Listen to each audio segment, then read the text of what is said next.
Morning all. Let's have a look at round 8 of the London Chess Classic, the encounter between Luke McShane and Judit Polgar. So Luke kicked off with c4, which we know in the past in the Classic is even beaten Magnus Carlsen with. So what will Judit do against this? She plays actually the immediate g6, preparing to fianchetto. Both sides now fianchetto, and now c5. Okay, after knight c3, knight c6. For the moment, fairly symmetrical.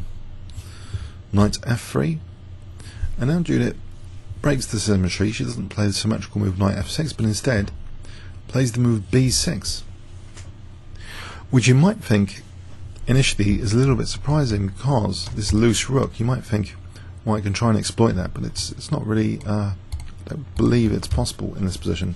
Black has that control over d4, so d4 is ruled out, it would seem. But we'll check this in the second part of the video, along with reference checks for b6. Perhaps it's absolutely fairly standard.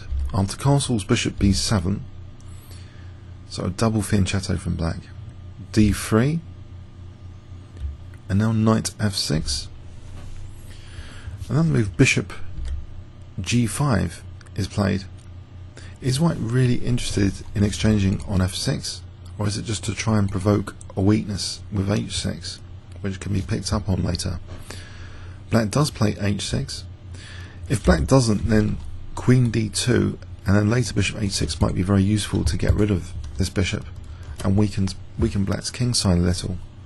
So we see h6 immediately kicking that bishop back, and it goes to d2. So from d2, if white wants, can still play queen c1. But okay, so d5 is played now from black. Judit is playing this quite energetically with this immediate d5 here. It seems that actually black has a nice position in the centre. The double fianchetto seems quite logical and neat actually. Queen c1.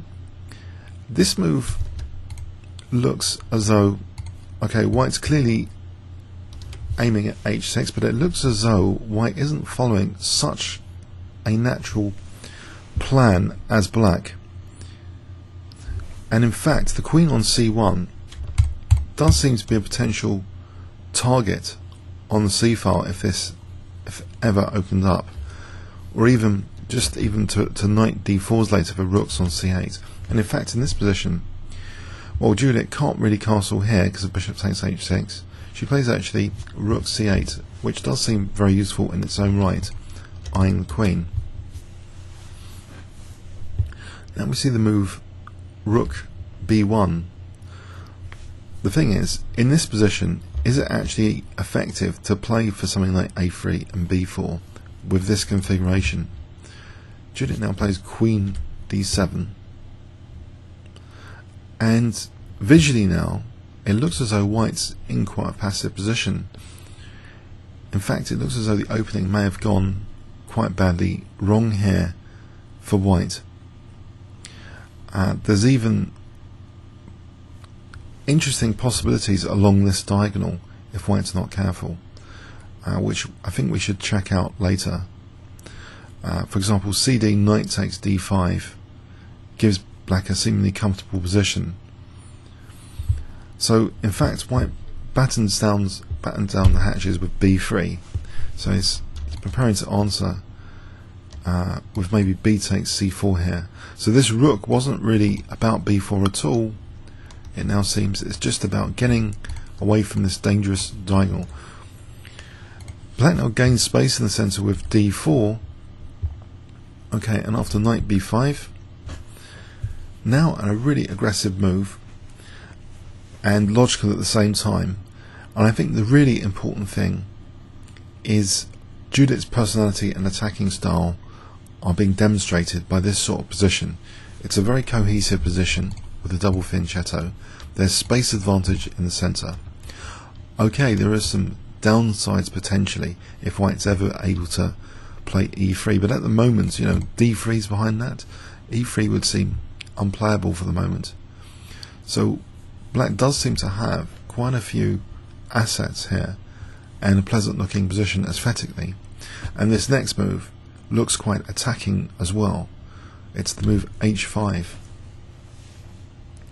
So I think at this stage, visually, it looks as though black is winning or has won the opening phase. But white gets in now without preparation for b4 with a3, just plays the move b4.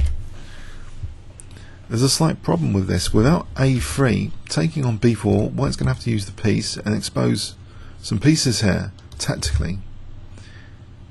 And also, of course, that rook on c8 is eyeing the queen, which will be at least another tempo gain. Black does take on b4, and now bishop takes b4 is played.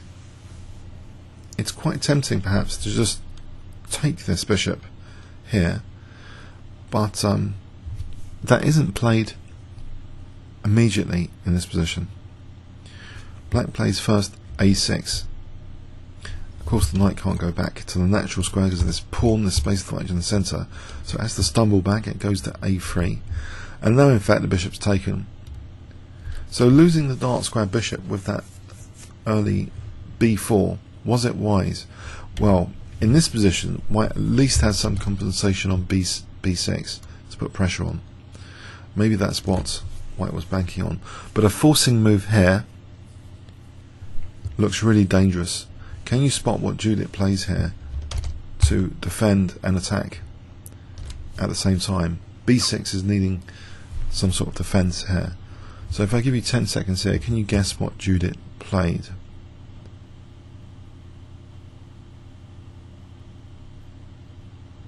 Okay, knight d5, a neat move, using that pin, hitting the rook, protecting b6. We see now rook b3, and another forcing move is played now, knight c3. The b6 pawn is immune, because knight takes e2 check is threatened, winning the queen. This queen is a real tempo gainer for black on c1.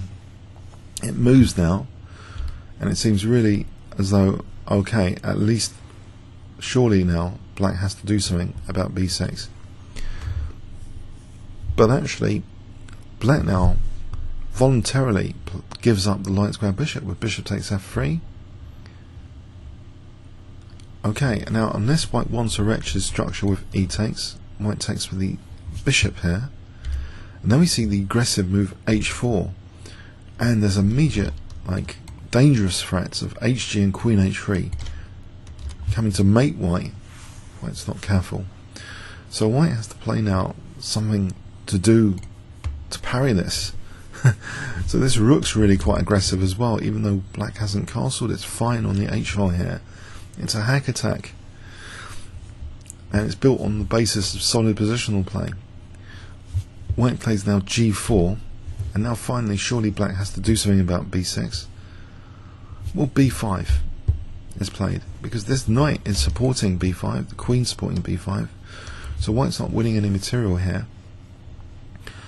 Okay, white now plays the passive h3, perhaps to stop black from playing h3 in the future.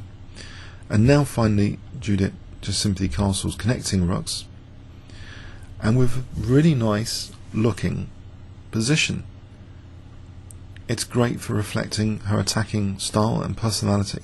I'm pretty sure she was really happy with this position. What is there not to be unhappy with? Okay, white takes on b5, which again carries a little bit of controversy, because, you know, what about this a file? A takes b5, the knight goes back, at least to try and get b4, maybe. Okay, rook c5 is now played, which means that maybe black later is interested in just doubling on that c file.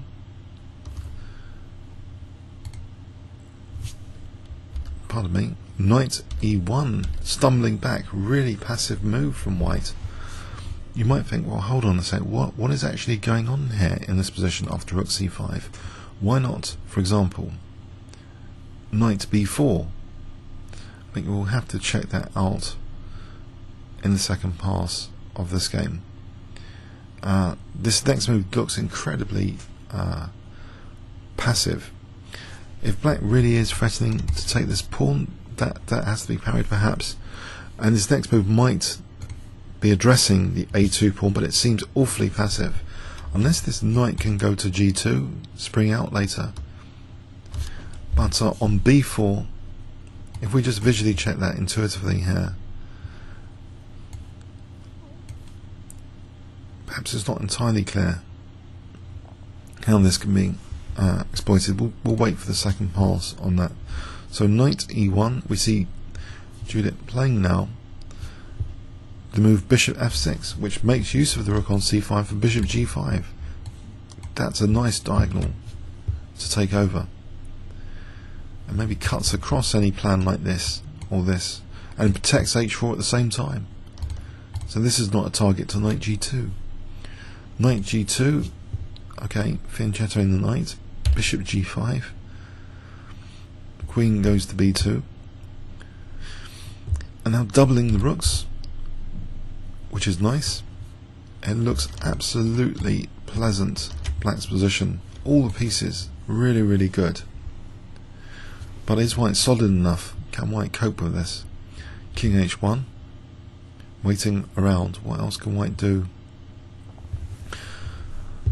Queen d6, and white now plays rook a3. It's a very difficult position, it seems. Anyway, white's not got many good moves to wait with here.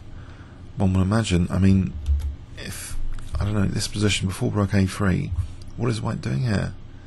Judit's really conquered the whole position, and this is Luke McShane is currently the highest female rated player in the UK, and he's in a very, very passive state here. So credit for Judit for having this magnificent position. Can you guess the move she plays here against rook a3? If I give you 10 seconds starting from now.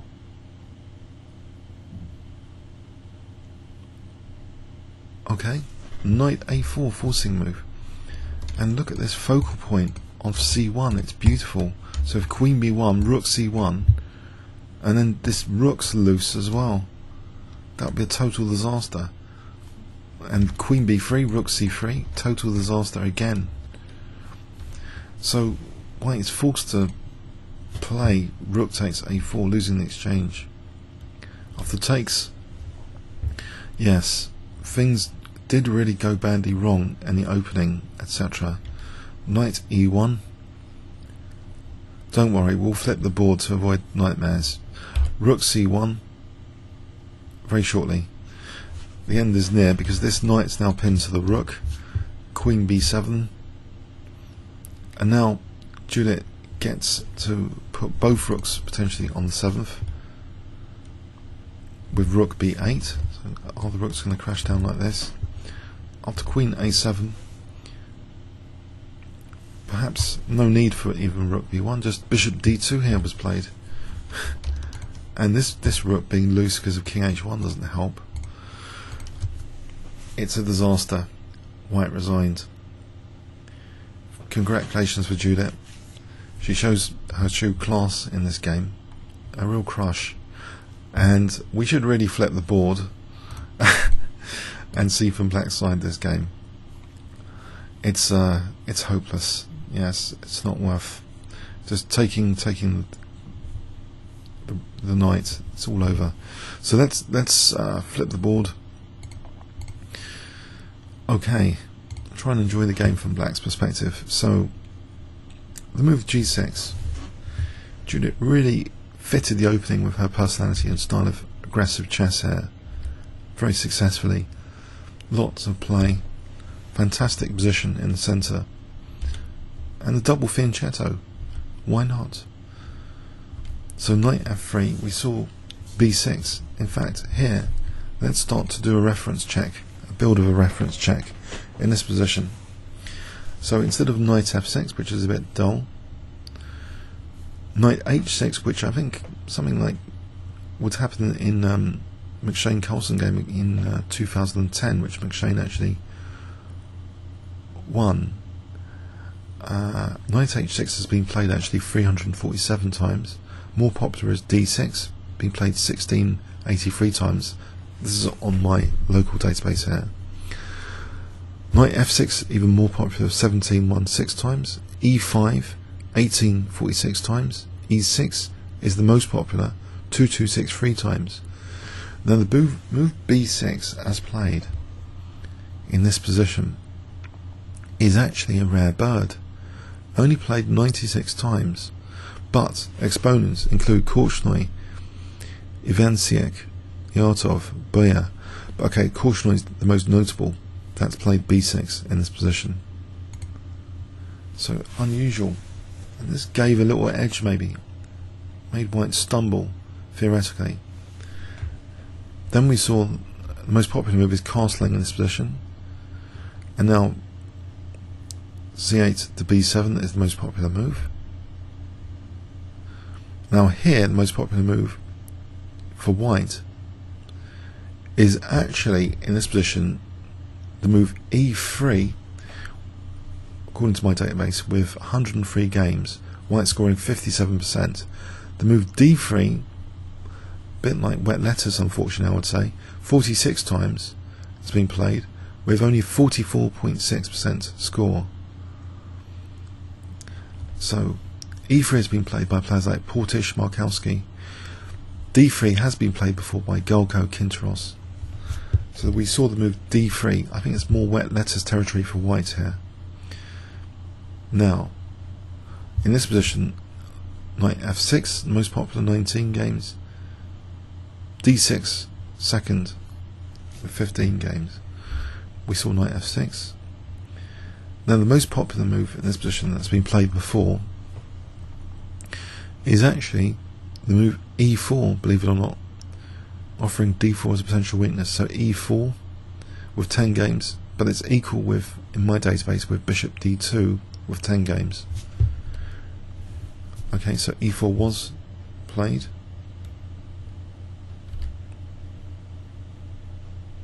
Pardon me, this is not the game.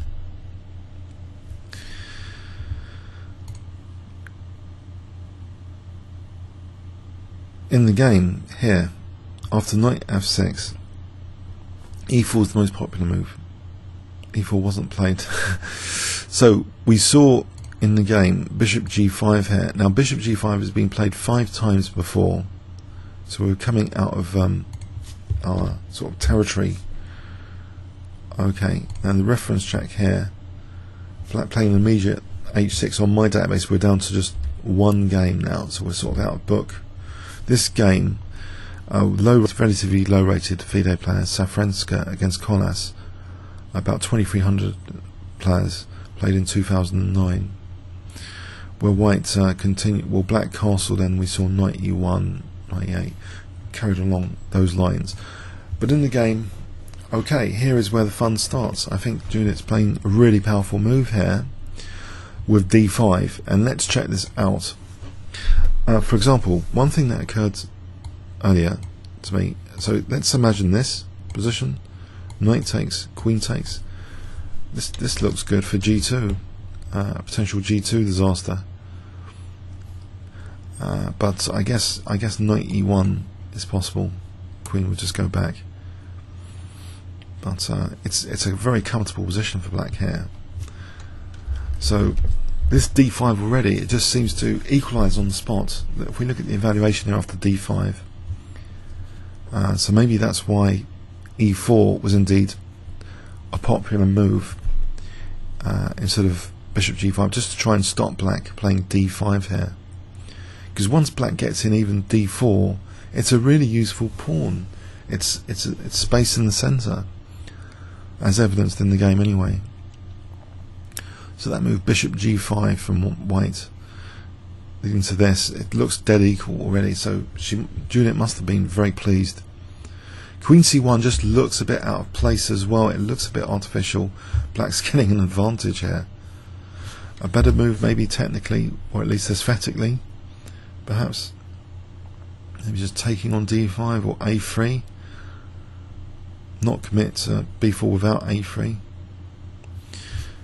Okay, so Queen C1, and now just Rook C8. Why not just wait around here, pointing the rook at the queen. Black's doing fantastically. Rook b1.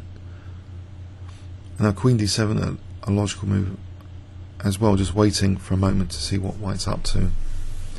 This move b3 really is wet lettuce territory, what I'd call wet lettuce territory, a bit passive.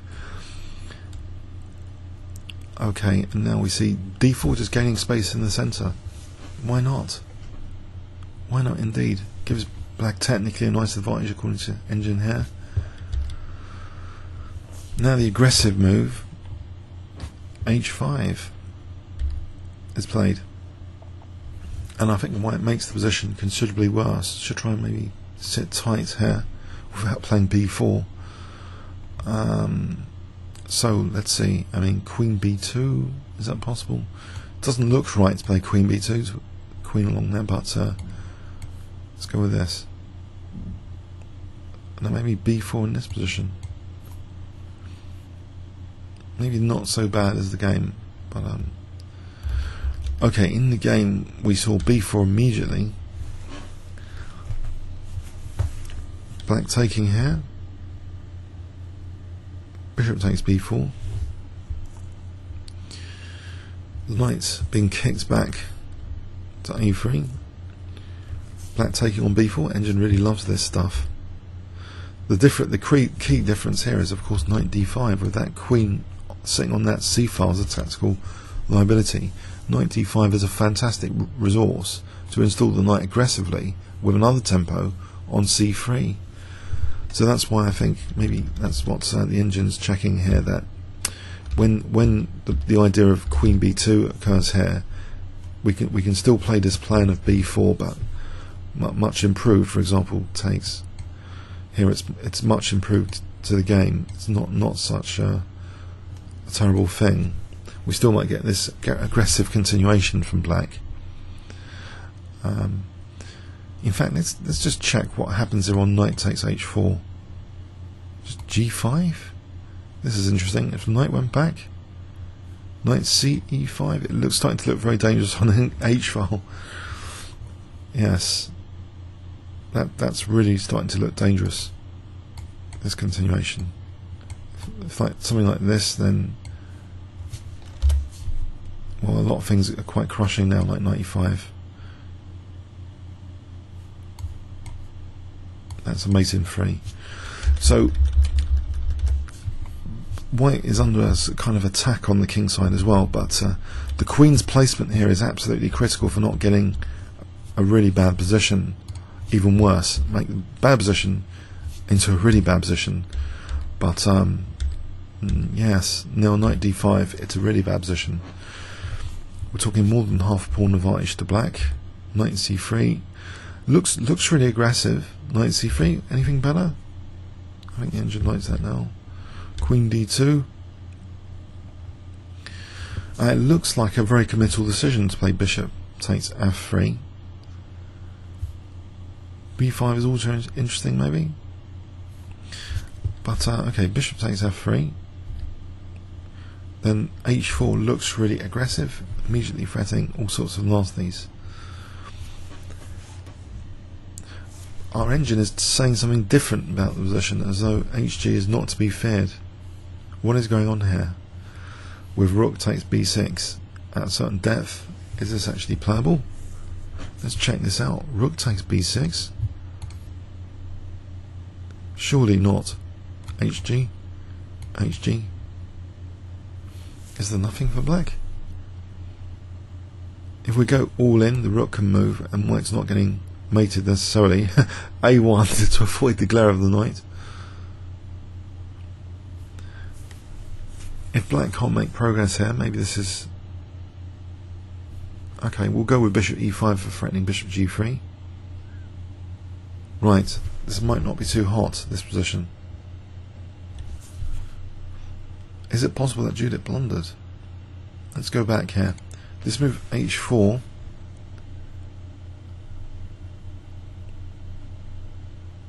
It seems as though rook takes b6 might be interesting, allowing the very scary queen h3. Very, very scary. It's understandable that White played g4 here. And there's something popping up here. Let's go back into this. Rook takes b6, hg, hg. An improvement here. Instead of queen h3, we'll go with bishop e5 immediately here. Promote this variation. Bishop e5. Okay, and say the rook goes away to, okay, let's say e1. Wow, just tactically just take on g3. This is very interesting, and now demonstrates maybe what Judit might have seen. Queen c7 getting a tempo on that rook, and on g3, using that rook on b6 as a tempo gainer. Fantastic. White's best might be just giving up the rook here for queen g5 in return. Black's still better, of course. Exchange up. But otherwise, it's slaughter time for the white king. So, forget queen h3. It seems bishop e5 in this position. An inspiration for attacking players, maybe, to make use of materialistic pieces for tempo gain to make things much more effective. So bishop e5 immediately here would smash up the white king. What else would there be? You can't try and do anything like the king. Queen h3 is coming. Wow, that's something to note for the attacking player, I think, in this game, for the old h-file attacks. So white plays g4, perhaps understandably now, more understandably. G4 looks far too dangerous otherwise. b5. Okay, looks nice. Supported by the knight on c3. White plays h3. What is the actual threat with b5? Not what h3 might be a potential threat, with the idea of rook h4 after to target g4. If we look at this. Okay, so h3 is played from white to stop h3 from black, as I mentioned actually in the first pass. Okay, so now black simply castles, just using the positional assets, the dark square control, and this bishop is destined for this square. So we see a nifty maneuver coming up from black. C takes b5. Okay, which probably doesn't help white's position too much. A takes b. Knight c2. And Jim prefers knight b1 to try and challenge this knight, but it still looks miserable.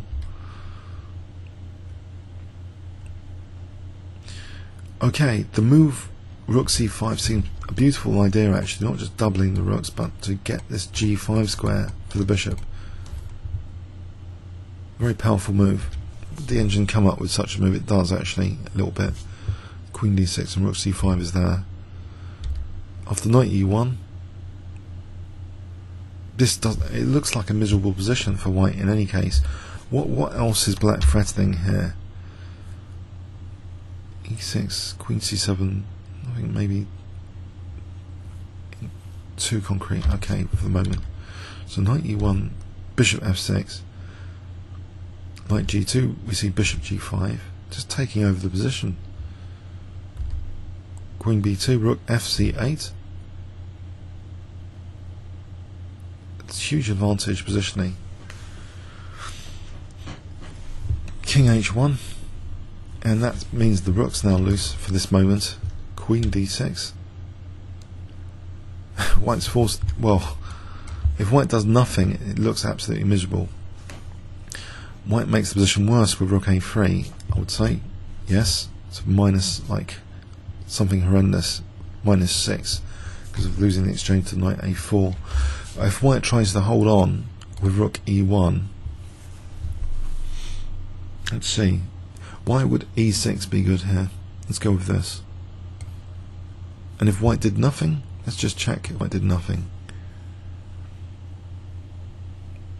Bishop d8. Aha! We have a plan to mate white on h2. White can't afford to do nothing anymore in this position if rook e1, bishop c7, and it's going to be terminal. So e6, yes, that's another move for the attacking player to make note of, to get the bishop rerouted on this diagonal for a mate on h2. So that's how black could clearly improve the position here if white did nothing. So it's a really, really miserable position to have. So in this position, rook a3, we see knight a4 just basically winning on the spot, it seems, because yeah, if queen b1, then rook c1, ouch, with this bishop on g5, crunch. Just to make sure, I mean, it's, you know, it's check, it's winning the queen, yes, unspeakable. It's awful now. It's over. Anything wins, doesn't it? Just maybe rook b1 wins, bishop d2. Does actually rook b1 win as well? Just out of interest. Queen a5. So actually, Judith's move is even maybe stronger than rook b1 in this position. Just to play bishop d2, it might be the absolute strongest move. And she got her first win. Fantastic play. Judith showed her real personality there in chess. Really aggressive, dynamic, exciting. She needed a good advantage from the opening, and she pushed that through fantastically. Play on both sides of the board, space gain in the centre, space gaining on the queen side, then on the king side, weakening dark squares, controlling the c file, bishop rerouting, potentially further, if white was doing nothing, further bishop rerouting just to make white on h2 with these dark squares all lit up. Comments or questions on YouTube. Thanks very much.